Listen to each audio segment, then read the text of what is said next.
On était comme des petits canards en train de se faire tirer sans arrêt.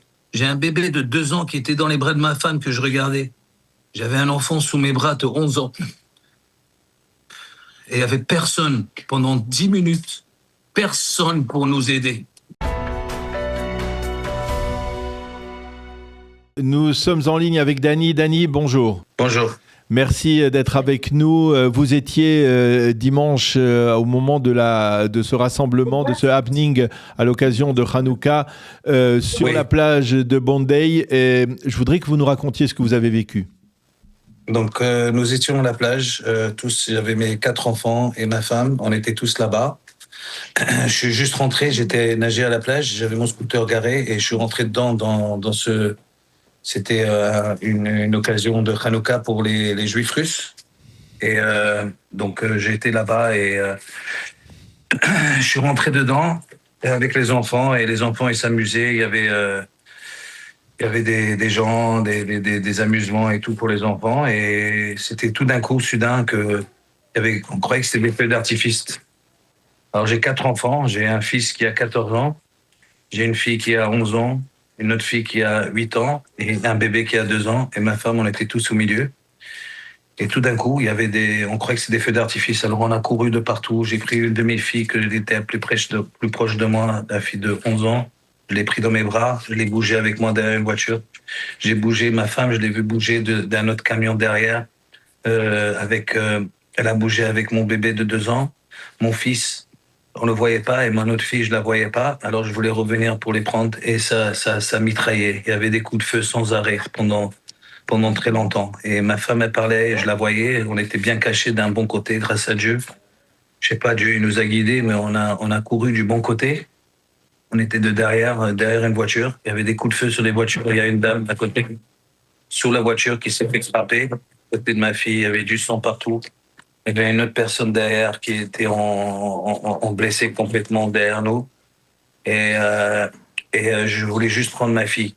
Mon fils, il a appelé ma femme, il avait couru, il était parti. Donc il s'est évacué avec le surf club, parce qu'on était sur une plage à Bondi. Et ensuite de ça, tout d'un coup, ça a pas arrêté de mitrailler pendant 10 minutes. Ils ont pas arrêté, on attendait du secours. Il y avait personne qui venait. Et on était derrière les voitures. Ma femme, on pleurait parce qu'on cherchait mon autre fille de 8 ans. Alors je voulais sortir et puis je devais rester sur mon autre fille. Et je voulais sortir pour prendre la fille que je ne pouvais pas prendre. Alors j'attendais pour voir quand les feux s'arrêtaient doucement, vers la fin des feux. Je sais pas, on voyait rien, mais je voyais et on a pu voir que la police commençait à venir. Alors j'ai évacué ma fille que je ne trouvais pas. Elle est finalement venue. Quand ils se sont levés, j'ai pris tous mes enfants. On les a évacués. Je les ai pris dans un club, le surf club qui était à côté, qu'ils ont ouvert pour les enfants. Et d'ici là, je suis retourné. J'ai laissé la famille, je les ai réunis. J'ai trouvé mon fils. Finalement, j'ai trouvé mon fils dans un surf club. Et puis, éventuellement, moi, je suis retourné. J'ai laissé ma famille et je suis retourné. Et c'était un carnage. J'y croyais pas ce qu'on a survécu. Il y avait du sang, il y avait des gens morts de partout, il y avait des gens blessés, il y avait de l'ambulance, il y avait du monde. J'y crois pas que, grâce à Dieu, tout moi et mes 4 enfants n'étaient pas touchés du tout. C'était complètement un miracle que j'ai pu réunir tous mes 4 enfants avec moi. Et quand je suis retourné là-bas avec tous les gens, j'ai essayé de m'asseoir et d'aider. Il y avait le rabbin qui a organisé tout. C'est un ami à moi, il était mort. Il y avait des gens de partout, du sang, des gens pleuraient, qui étaient blessés. Il y avait de l'ambulance de partout. C'est un carnage. Puis voilà. Le rabbin Schlanger était un ami, vous le connaissiez bien ? Oui, très très bien. C'est la communauté juive russe. Et puis je suis bon ami avec eux. Et voilà. Alors, bien entendu, on sent que vous êtes véritablement marqué par ce que vous avez vu. Est-ce que la police, parce qu'on a eu le sentiment, en tout cas c'est ce que l'on voit vu d'Israël, que la police a mis du temps avant d'arriver, c'est effectivement le cas ? 10 minutes de feu. Alors j'ai vu la vidéo finalement ce matin. J'ai pu voir la vidéo parce que ça s'est passé tout hier soir. J'ai vu la vidéo que ce héros qui est venu le héros, s'il serait pas venu, on serait tiré, je sais pas, I don't know how to say in English, but plein gunpoint. They were coming. Ils allaient nous tirer dessus, ils nous auraient fusillés devant nous parce qu'ils rentraient dedans. Mais un héros, un monsieur qui était musulman d'ailleurs, Oui, parce qu'on Ahmed, n'avait aucune Ahmed El sécurité Ahmed. là-bas du tout. Il n'y avait personne pour nous protéger. Zéro sécurité de communauté, zéro. Zéro sécurité on avait.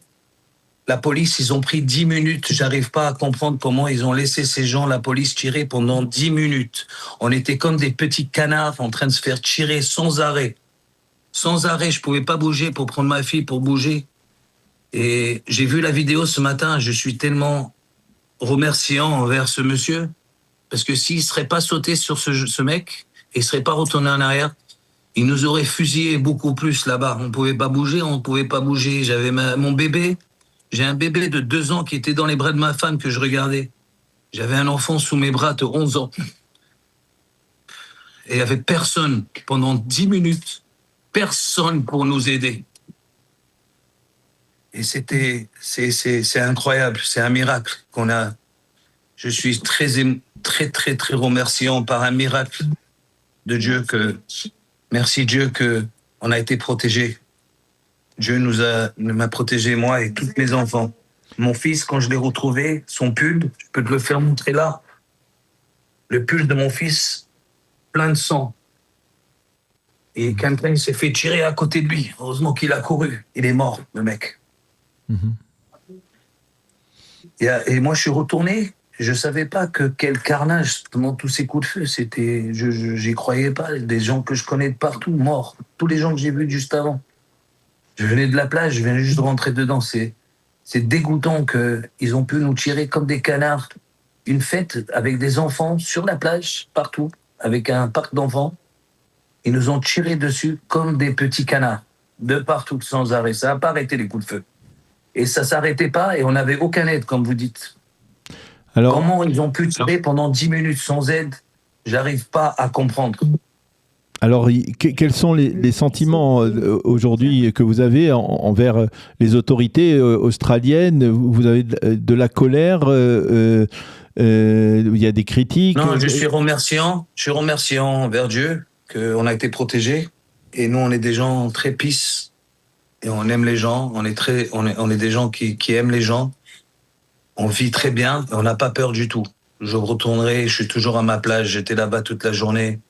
Je regardais les gens. On sera toujours en train de vivre en joie sur notre plage à Bondi Beach. Je suis de Bondi pour tout le temps. Et on bougera jamais.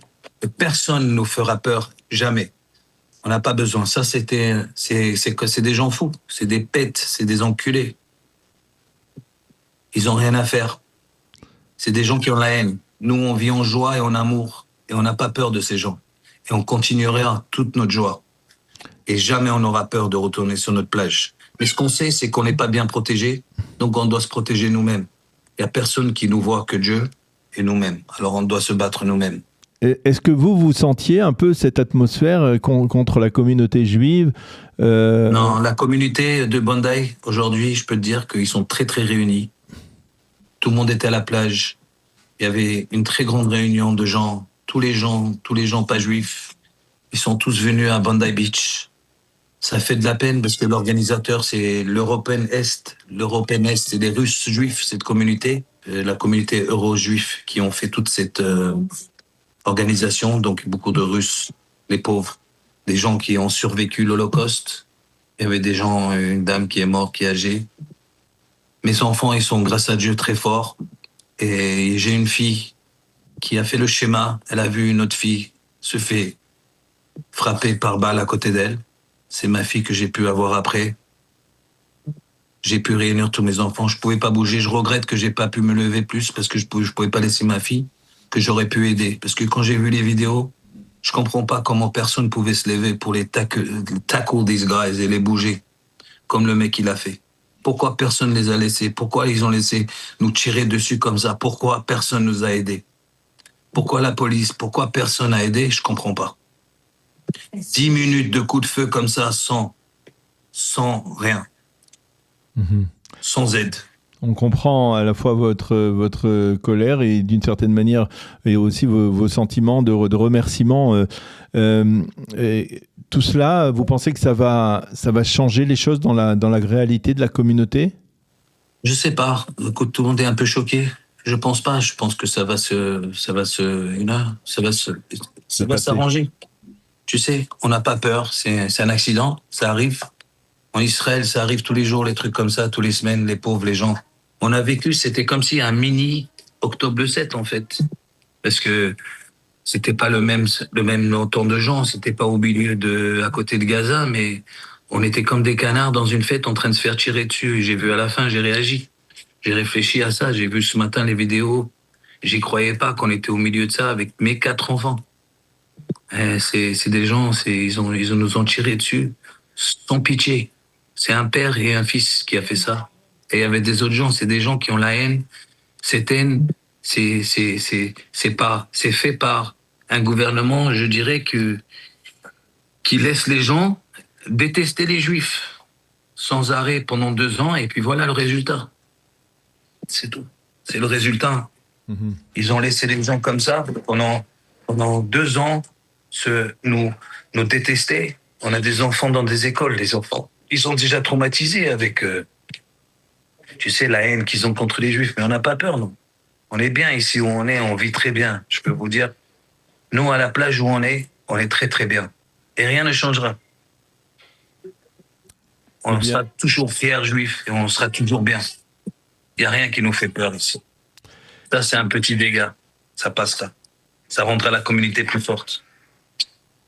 Eh bien, Danny, merci beaucoup d'avoir accepté de répondre à nos questions. On sent à la fois vos sentiments très forts, votre émotion, bien entendu, après ce que vous avez vécu. Et on souhaite, bien entendu, que tout cela soit... Mon cœur, il va avec tous les pauvres, les gens qui ont été perdus. Les pauvres gens, ce rabbin, sa femme, il vient juste d'avoir un enfant. Et les gens, il y a des gens qui sont encore à l'hôpital. Le français, c'est un jeune qui venait chez moi Shabbat des fois. Dan El Kayam. Ce jeune français, et le pauvre, comment son destin qu'il est mort comme ça là-bas, c'est le pauvre. Pour sa famille, je ressens. Pour tous ces gens, je ressens et je suis remerciant à Dieu que moi et ma famille, on n'a pas été touchés, mais ça me fait mal au cœur, tous ces pauvres gens qui seront marqués pour la vie et que, voilà. Eh bien... Merci beaucoup, Danny. On pense beaucoup à vous ici de Jérusalem et on espère bien entendu que la communauté surmontera cette épreuve difficile, que votre famille aussi le surmontera. Voilà. Vous avez vécu des événements dramatiques. Merci beaucoup d'avoir accepté de nous confier vos sentiments. Merci à vous. À bientôt. Pas de problème, merci. À bientôt, ciao. Merci. Bye bye.